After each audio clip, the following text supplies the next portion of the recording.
Yeah. Well, all right. Can you talk to me for a second about some, so a lot of laundromat owners do own the real estate. Right. Are there things that, those of us who own the real estate can be doing to increase the value of that real estate as we own it, as we kind of go along? Depends on what it is. Is it a multi-tenant building? Yeah. I mean, we just talked about one of those. See if you can over time convert those to triple net leases. Mm-hmm. Even if it means selling, let's say you're in that position. And again, I'm not an attorney and I'm not a CPA. So this is not advice. It's just an idea, and ideas are free. So, throw it out if you don't like it. Even if that means maybe selling the real estate to a different LLC that then, especially if multi-tenant building is not set up this way, but now that LLC is collecting triple net leases from your now operating laundromat from the other tenants in the building. Yeah, you can increase the value considerably for that. Mm-hmm. So, I mean, that's a simple thing to do. And it's not that administratively burdensome. So yeah, I mean, that, of course, the basic stuff, keeping your laundromats are notorious for just getting run down, right? Like you can pick up some rundown laundromats just about everywhere, unfortunately. So keeping your stuff in tip top shape. The guys that are our equipment distributors swap out their equipment. They own 20 something stores. They're both distributors and own a bunch of their stores.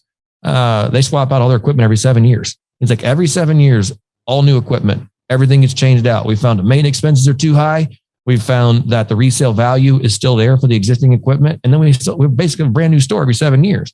So keeping your stuff pretty, keeping your outside of your exterior buildings well kept, just not deferring maintenance. I mean, that stuff is the stuff when you go to sell a building that, will fetch the highest price. If you have to deal with a rundown building and buy it, you're going to want to be paying a lot less for it than something that's kept in excellent shape. So I don't know, things like that. Maybe that's not too helpful. Maybe that's pretty brain dead and pretty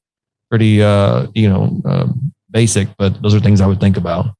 Well, there's a lot of rundown buildings out there that would beg to differ that it's a brain dead. I mean, it's genuinely a helpful comment because it seems super obvious, but people don't do it, right? And when people don't do it, you lose value in your real estate. Same thing with your business, right? When you let laundromats become a zombie mat, well, all of a sudden it's not worth anything anymore. And that's it. The mat we bought, I mean, I really paid him for the location and not because of the way he kept it. Mm-hmm. Look, I can pick up the lease.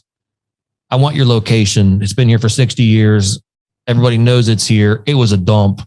I mean, it was a dump. We gutted the place, just started over. And I paid him a little bit more for it than maybe what it was worth just because it's a good location. But yeah, I mean, he got nothing for it. I can get 30 times what I paid for him out of that store now, mm-hmm. just because of the improvements we've done to it. So yeah, absolutely. Yeah, absolutely.